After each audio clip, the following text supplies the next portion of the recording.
Assalamualaikum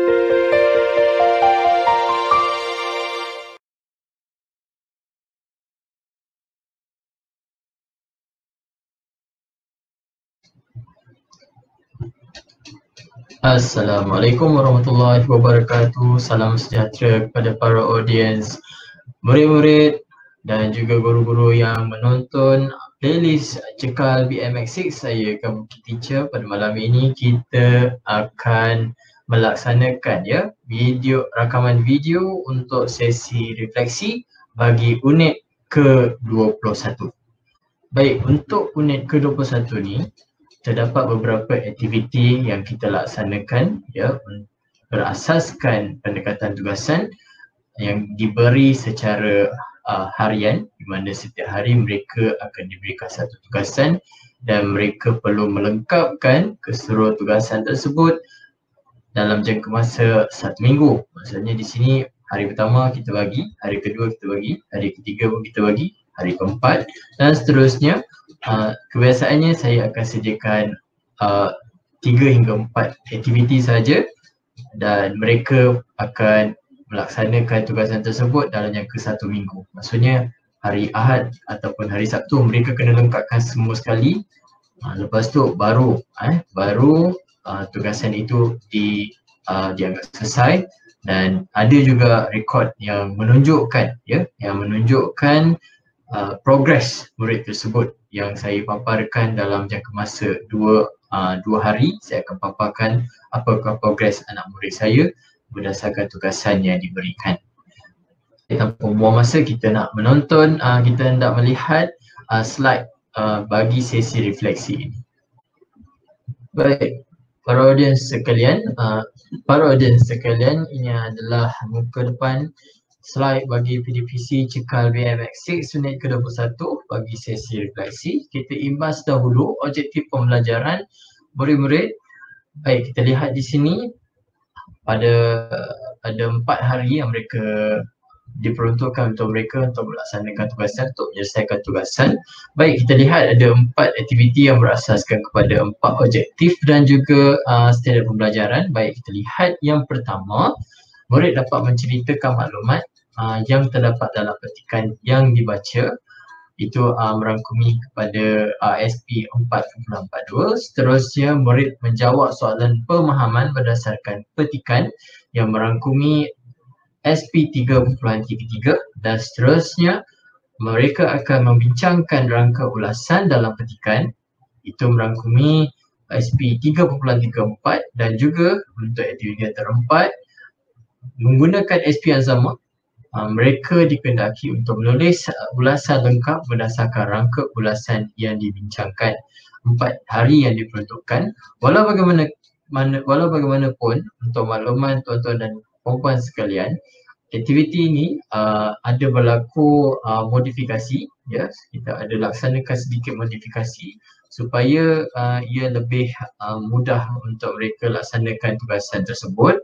Dan di samping itu juga kita melihat dari aspek latar murid-murid, di mana sekarang ni MCO telah dilonggarkan. Jadinya di sini ibu bapa yang selalu berada di rumah bersama anak-anak telah mula bekerja, dan di situ berlaku limitasi di mana murid akan mengambil masa yang agak panjang untuk menyelesaikan tugasan kerana mungkin disebabkan oleh device yang limited ataupun internet. Jadinya kita melaksanakan sedikit modifikasi terhadap aktiviti-aktiviti dalam merangkumi objektif ini. Baik, kita lihat yang pertama, aktiviti penerangan. Baik, ini adalah aktiviti umum. Murid kena menonton video penerangan dan seterusnya memberikan komen terhadap video yang dilihat, yang ditonton. Ini adalah aktiviti optional, aktiviti pilihan di mana mereka boleh menonton dan menuliskan komen pada nama dan juga tugasan mereka selesai. Baik, kita lihat aktiviti yang pertama. Ini adalah aktiviti utama bagi minggu ini, unit ini, yang pertama mereka kena membaca petikan yang disediakan. Seterusnya mereka akan pilih satu petikan dan rekod video pembacaan masing-masing, dan seterusnya mereka dikehendaki mereka dikehendaki untuk berkongsi video dalam kumpulan WhatsApp. Dan jika murid-murid ini ada buku teks, mereka ada buku teks di rumah, jadi mereka boleh rujuk buku teks muka surat 120. Untuk makluman tuan-tuan dan puan-puan, ini adalah aktiviti yang dimodifikasi berbanding pada objektif. Walau bagaimanapun, kita lihat di sini kita masih boleh mentaksir murid-murid berdasarkan aktiviti yang dilaksanakan. Baik, untuk aktiviti yang pertama, terdapat 4 orang murid yang telah melaksanakan tugasan ini. Saya akan memberikan komen selepas selesai kita menonton ke-4 video rakaman murid-murid ini. Baik, kita mulakan dengan murid yang pertama. Assalamualaikum warahmatullahi wabarakatuh.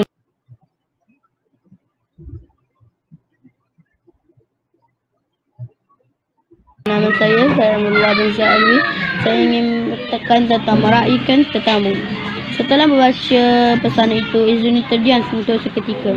Dia belum pernah menyambut kedatangan saudara maranya seorang diri. Fikiran Izuni mula melajang mengingati pengalaman lalu. Itu saja. Sekian, terima kasih. Assalamualaikum. Baik, itu adalah murid yang pertama. Baik, kita lihat murid yang kedua. Assalamualaikum warahmatullahi wabarakatuh. Hari ini saya akan membacakan tentang meraihkan tetamu. Setelah membaca pesanan itu, Izuni terdiam untuk seketika. Dia belum pernah menyambut kedatangan saudara maranya seorang diri. Fikiran Izuni mula melayang mengingati pengalaman lalu. Sekian, terima kasih. Assalamualaikum. Baik, tadi adalah murid yang kedua. Tadi yang pertama ialah Amirullah, yang kedua ialah Afiq. Baik, kita lihat murid yang ketiga. Assalamualaikum warahmatullahi wabarakatuh. Hari ini saya akan menyelesaikan tugasan 1. Setelah membaca pesanan itu, Izuni terdiam untuk seketika. Dia belum pernah menyambut kedatangan saudara maranya seorang diri. Fikiran Izuni mula melayang mengingati pengalaman lalu. Namun begitu, belum pun sempat Izuni melayar seleranya, tiba-tiba kedengaran loceng rumahnya berbunyi dan telefon berdering. Izuni tergamam. Apakah yang harus dilakukan dia? Baik, ini adalah murid yang ketiga. Ian. Baik, yang terakhir, murid yang keempat. Setelah membaca pesanan itu, Izuni terdiam untuk seketika. Dia belum pernah menyambut kedatangan saudara maranya seorang diri. Fikiran Izuni pula melayang mengingati pengalaman lalu. Baik, kita dah menonton ke-4 rakaman video murid-murid sebentar tadi. Baik, apa yang kita boleh simpulkan berdasarkan video-video tersebut, kita dapat lihat ke-4 murid ini dapat membaca petikan dengan jelas dan lancar. Tiada lagi murid-murid yang mengeja, tidak ada murid yang mengeja. Walau bagaimana tiada lagi yang mengambil masa yang lama nak tengok dulu, lepas tu baru nak mengujarkan pembacaan mereka. Jadinya kita dapat lihat di sini ada beberapa orang murid yang boleh memberikan ekspresi ketika membaca tu. Kita dapat lihat ada ekspresi dari aspek tona suara mereka, di mana ada yang bercerita dalam tona yang bercerita. Jadi dekat situ kita dapat lihat berlaku pengembangan di mana murid-murid ini dah tahu bahawa apa yang mereka baca itu adalah sebuah cerita, dan mereka boleh mengujarkan petikan tersebut menjadi sebuah aktiviti bercerita. Ada suara tonton yang bercerita. Okey, dan di samping itu mereka juga berjaya untuk menggunakan pendahuluan, kata-kata haluan dan juga kata-kata penutup. Seperti sebagai contoh tadi, memberi salam, beritahu apa yang dia akan dibaca, dan pada akhir sesi, akhir petikan tersebut mereka akhiri dengan ucapan terima kasih dan juga memberi salam. Baik, itu adalah satu pengembangan yang baik di mana kita lihat murid-murid ini berjaya di samping mereka melaksanakan tugasan utamanya hanya membaca saja, tetapi mereka dapat mengolah sesi pembacaan mereka tu, mereka tambah dengan pendahuluan, tambah dengan penutup, dengan ada tona-tona suara bercerita, dan ini adalah satu pengembangan yang positif. Baik, cikgu ucapkan tahniah kepada keempat-empat murid tadi. Seterusnya kita nak lihat kepada aktiviti yang kedua. Baik, untuk aktiviti yang kedua, mereka perlu membaca petikan pada muka surat 121. Jika ada buku teks, mereka boleh rujuk muka surat 121. Jika mereka tak ada buku teks, mereka boleh rujuk dalam halaman Wakelet saya.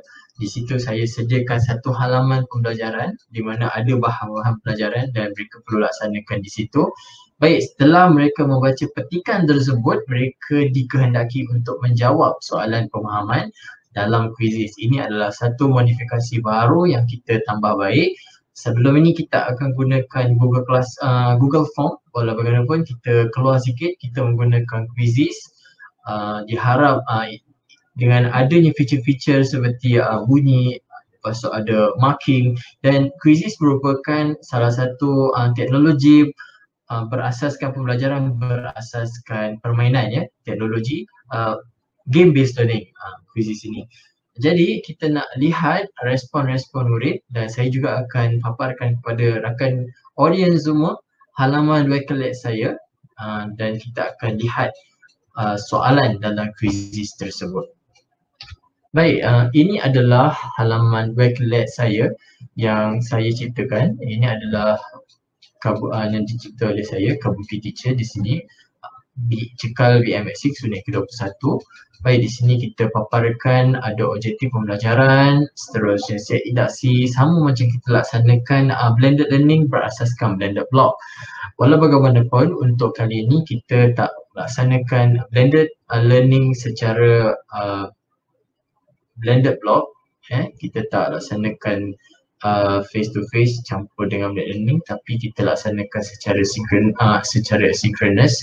Jadinya kita lihat di sini, ini adalah yang petikan yang mereka perlu baca untuk tugasan satu. Baik, ini adalah tugasan yang kedua, mereka kena membaca petikan ini. Petikan ini berkaitan dengan permainan tradisional masyarakat kita, ya. Di sini ada 3 kumpulan masyarakat. Baik, yang pertama ini adalah kumpulan masyarakat Melayu di mana fokus permainan mereka adalah galah panjang. Seterusnya permainan yoyo Cina yang dimainkan oleh masyarakat Cina, dan yang terakhir adalah permainan tradisional masyarakat India iaitu kabadi.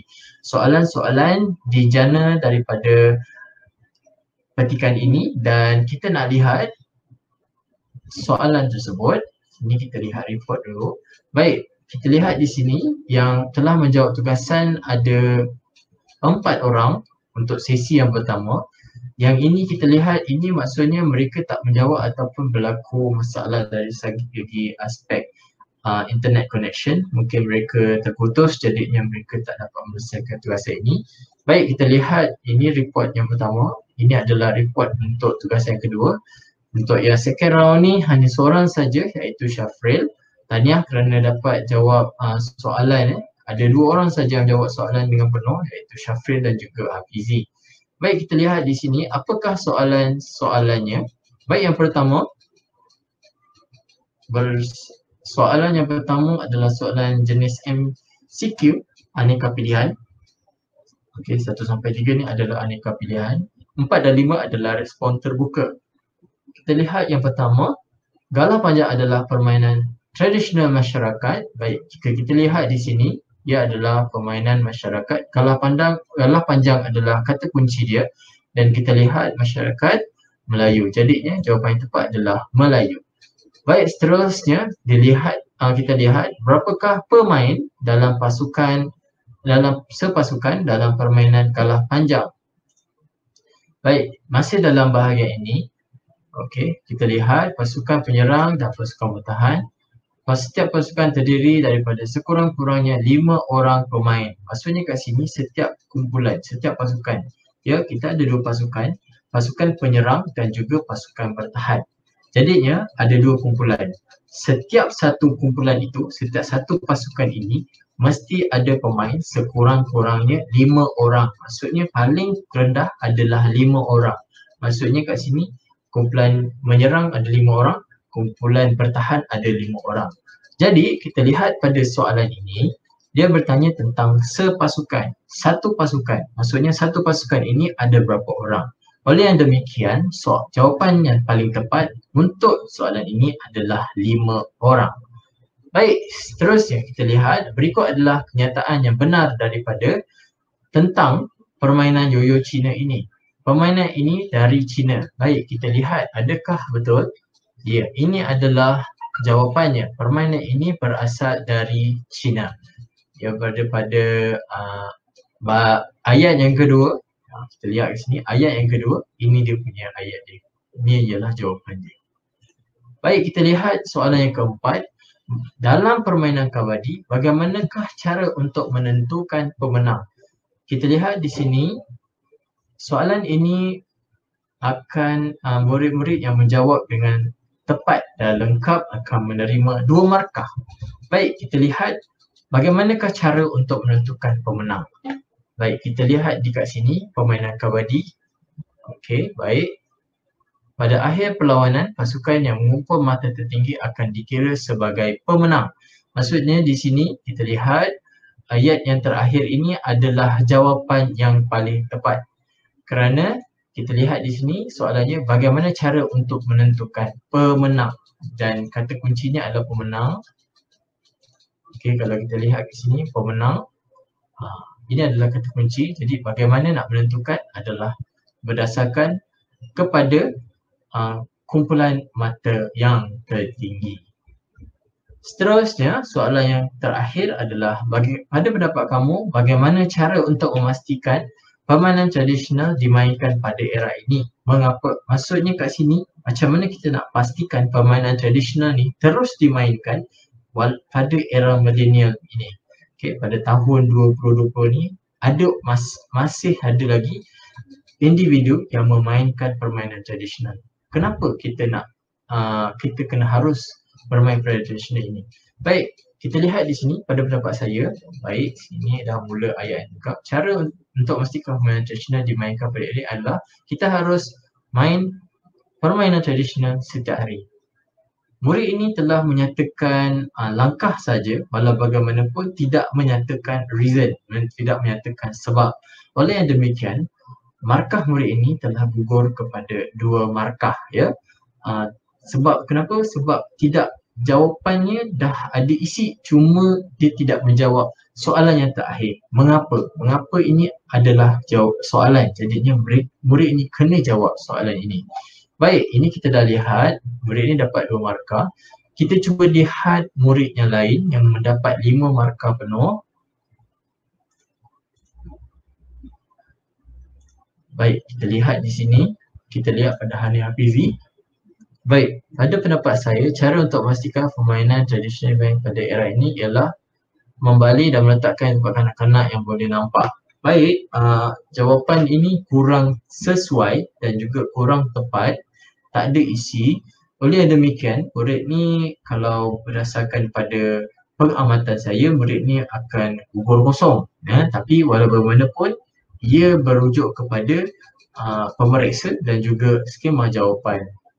Oleh baik, kita dah melihat murid-murid ini dapat melaksanakan tugasan 2. Kita nak teruskan kepada murid ini, kita review. Okey, baik. Pada pendapat saya, cara untuk memastikan permainan tradisional pada era ini, okey, ini tergantung kerana dia permainan tradisional dimainkan oleh kanak-kanak dan remaja. Murid ini tidak menyatakan cara, ya. Bila tidak menyatakan cara tapi menyatakan sebab, jadinya kita tidak boleh menilai murid ini menjawab soalan dengan penuh, ya. Tidak, saja tak diisi sebenarnya. Kenapa dia pilih ini? Tidak mungkin kita akan menyatakan sebab tanpa ada pilihan, ya. Contohnya kenapa you seorang lelaki tiba-tiba you ada pilihan dan ada beberapa orang wanita untuk dijadikan suri hati. Kenapa you pilih dia? Okay, you pilih ini calon nombor 1. Kenapa you pilih dia? Itu yang kita nak, ya. Tapi murid ini dia tidak menyatakan pilihan tersebut. Dia tak menyatakan pilihan, tiba-tiba ada reason. Jadinya kat situ structure itu tidak lengkap dan dia boleh gugur markah, ya. Baik, kita lihat pada murid ini, harap-harap ada jawapan yang sesuai untuk kita pamerkan. Okey, pada bapak saya permainan tradisional ini perlu diteruskan. Okey, supaya generasi sekarang mengenali permainan tersebut. Baik, soalan ini dia tidak menyatakan tentang perlu dimainkan lagi atau tidak, tetapi menyatakan tentang cara. Jadinya kat sini tiada satu cara pun yang dinyatakan oleh murid ini, ya. Jadinya dia boleh gugur markah. Baik, kita lihat murid ini yang keempat, Ian. Baik, pada pendapat saya kita perlu mengadakan pertandingan tradisional supaya ia boleh dimainkan oleh semis masyarakat Malaysia. Baik, kita lihat kat sini. Pada pendapat saya, sudah menjawab soalan, kita perlu mengadakan pertandingan permainan tradisional. Itu adalah salah satu cara. Salah satu cara dan ada isi di situ. Dan murid ini juga telah menyatakan sebab supaya apa kita mengadakan permainan ini, supaya boleh dimainkan oleh semis masyarakat Malaysia. Baik, di sini ada berlaku kesalahan dari aspek ejaan di sini. Semis, murid ini sebenarnya nak menulis semua, jadinya kita faham apakah yang hendak ditulis sebenarnya. Okey, sebenarnya ini adalah kesalahan yang minimum. Di sini ada isi supaya boleh dimainkan oleh semua masyarakat Malaysia. Jadinya kalau pada hemat saya, murid ini layak untuk dapat 3 markah walaupun ada berlaku kesalahan yang kita anggap sebagai minimum, ya. Walau bagaimanapun, seperti yang saya nyatakan sebentar tadi, apa-apa pun ia bergantung kepada budi bicara pemeriksa dan juga skema jawapan yang diterima oleh pihak pemeriksa. Baik, untuk keseluruhannya semua murid dapat menjawab tugasan ini dengan baik. Mereka dapat menjawab soalan, memahami kehendak soalan walaupun ada berlaku beberapa misunderstanding, maksudnya berlaku kurang kefahaman dari aspek kehendak soalan. Walau bagaimanapun mereka ada effort untuk menjawab, ya. Apa yang kita nampak di situ, walaupun ada kesilapan, macam tadi mencari cara tapi menyatakan perlu diteruskan ke atau tidak diteruskan. Jadinya di situ ada misunderstanding, ya, di situ terhadap soalan. Walau bagaimanapun effort yang ditunjukkan oleh murid untuk cuba menjawab soalan tersebut amat dikagumi oleh saya. Tanya kepada semua murid. Baik, seterusnya kita lihat aktiviti ketiga dan aktiviti keempat yang dilaksanakan pada 1 dan 2 Julai. Di sini aktiviti ketiga kita akan laksanakan satu sesi live chat di halaman YouTube di mana murid-murid saya, murid-murid SK Senibung akan menyertai sesi live tersebut bersama-sama dengan saya untuk menyatakan kita lakukan sedikit aktiviti di mana mereka kena mencari, ya, maklumat dalam petikan berdasarkan panduan. Seterusnya mereka akan menyatakan baris dan ayat keberapa dalam petikan. Dalam sesi live chat tersebut ada 6 orang seingat saya yang menyertai dan murid-murid ini telah memberikan respon yang positif. Ada yang tersilap, ada yang betul. Walau bagaimanapun ini adalah sesi perbincangan. Silap mesti ada, betul pun ada. Jadinya walau bagaimanapun sebagai seorang guru kita harus bersikap terbuka. Mereka salah, tetapi mereka salah sebab apa? Sebab mereka sedang belajar. Jadinya kita tidak perlu nak jatuhkan hukum yang terlalu konservatif, yang terlalu macam you salah, you kena punish betul-betul. No need. Pada saya itu bukan cara saya.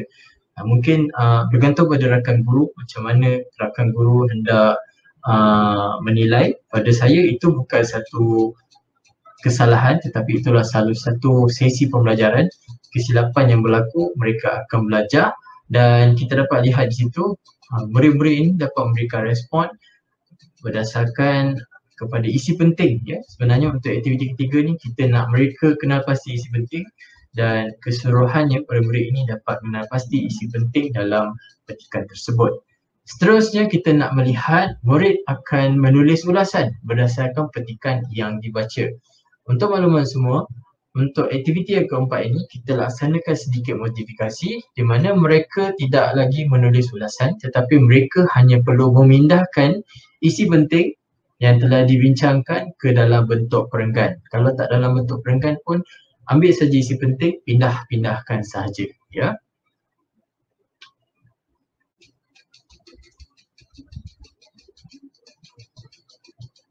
Berdasarkan kepada respon yang telah diterima oleh saya, murid hanya ada 4 orang saja yang menjawab soalan ini. Baik, kita lihat dahulu bagaimana cara mereka menjawab.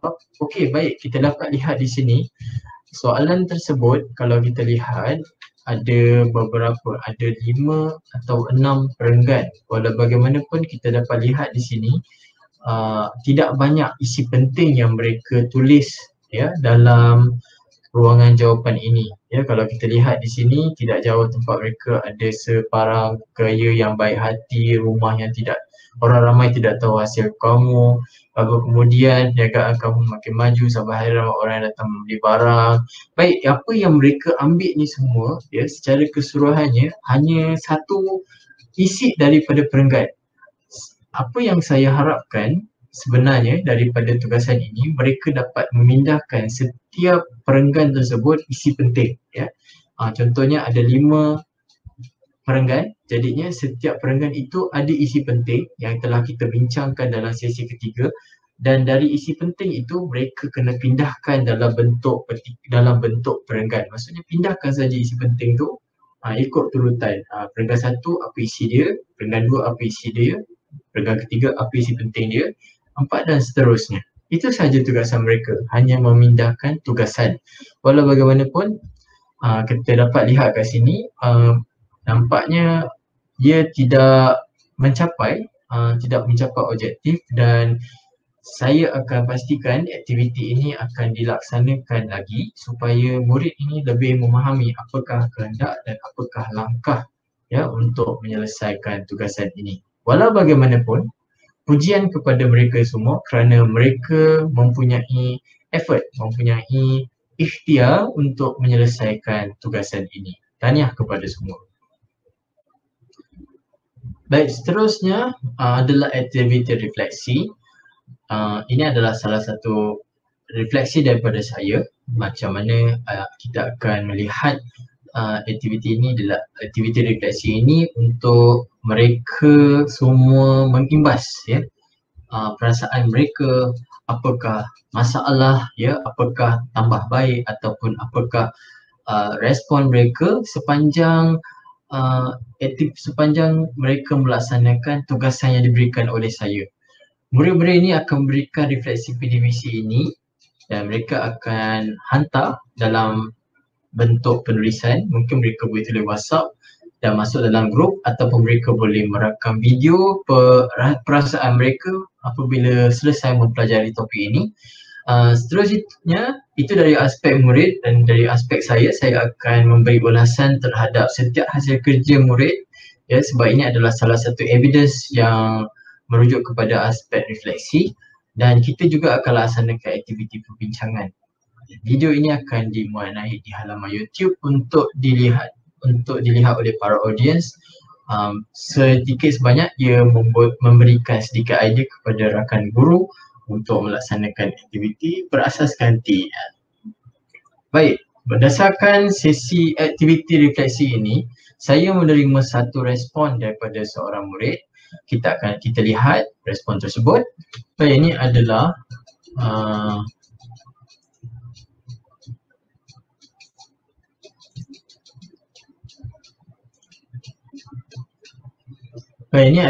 respon, ya, respon murid. seorang murid iaitu Iyad. Apakah yang ditulis oleh murid ini? Kita lihat refleksi saya ialah saya suka belajar secara online kerana saya dapat memahami pelajaran saya dengan mudah. Baik, itu adalah satu poin.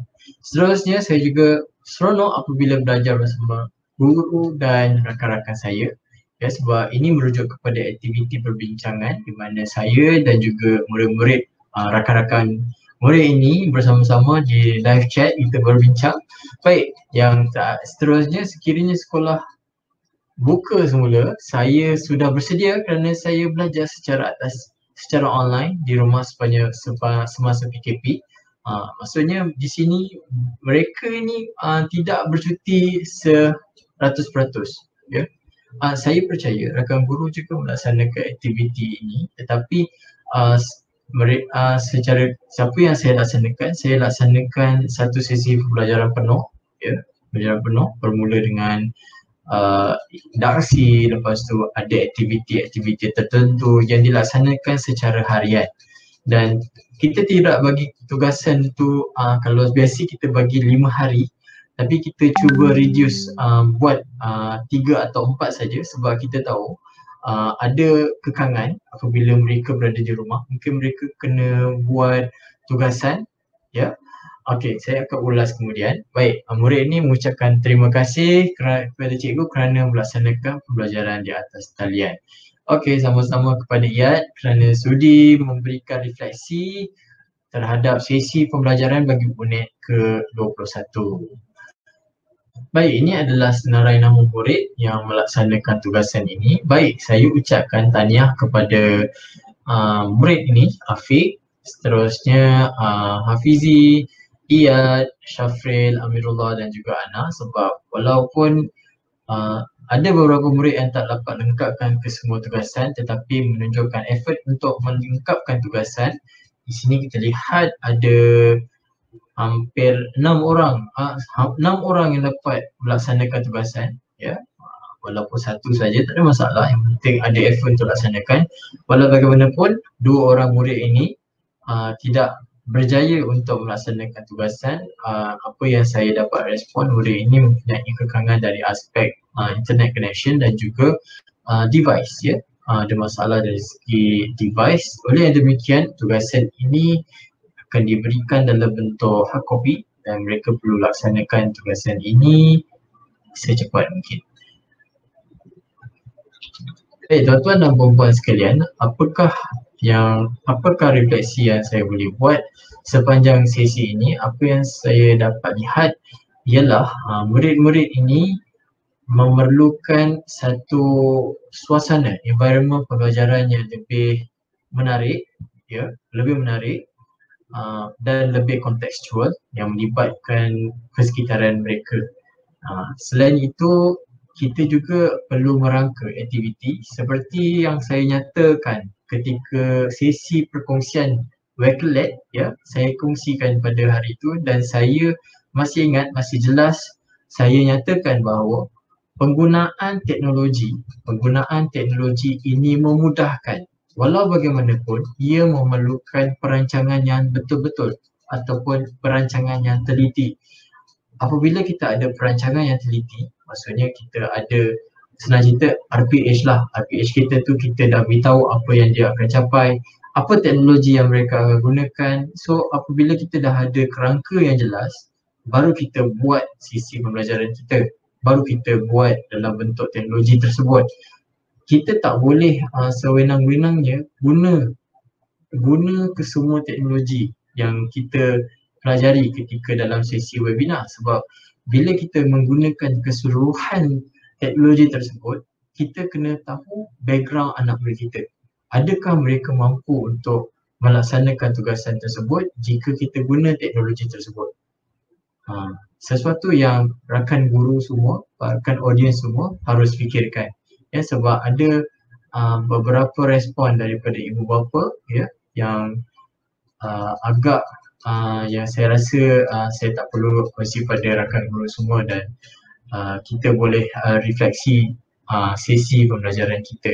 Apabila kita menggunakan aktiviti berasaskan teknologi, kita kena pastikan anak murid kita ni boleh laksanakan tugasan tersebut. Tugasan yang kita bagi menggunakan teknologi tak perlulah yang terlalu berat. Sekadar yang murid-murid ini boleh laksanakan. Tak perlu, jangan pening-pening perlu. Sebab teknologi ni prinsip dia ia memudahkan, bukan menyulitkan. Baik, kepada rakan guru, murid-murid dan juga para audiens sekalian, kita sudah sampai ke penghujung sesi refleksi bagi unit ke-21 Cekal BMX 6. Baik, untuk sesi yang akan datang, untuk makluman kepada murid-murid dan juga rakan guru serta audiens semua, saya akan laksanakan aktiviti ini berasaskan tema. Maksudnya kali ini kita tidak lagi menggunakan unit-unit, dia ada 33 unit. Saya tidak guna lagi unit untuk menyambung sesi pembelajaran saya, tetapi lebih kepada berasaskan tema. Jadinya untuk sesi yang akan datang kita akan laksanakan tema bumi hijau, berasaskan teknologi hijau, dan saya akan sediakan tugasan dan aktiviti yang sesuai untuk anak murid saya. Baik, kepada rakan-rakan guru, pada murid-murid dan audiens semua, jika hendak menonton video tentang sesi pembelajaran saya ataupun sesi penerangan, sesi refleksi, sesi TED Talk at White dan juga sesi eksplorasi teknologi yang saya laksanakan, jangan lupa untuk subscribe channel YouTube saya, Kabuki Teacher.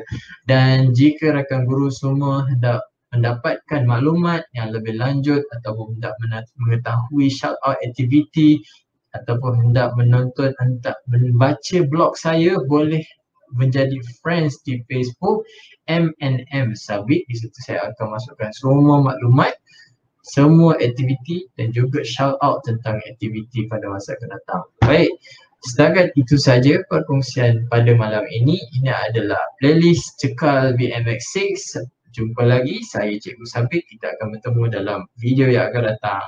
Baik, Assalamualaikum warahmatullahi wabarakatuh.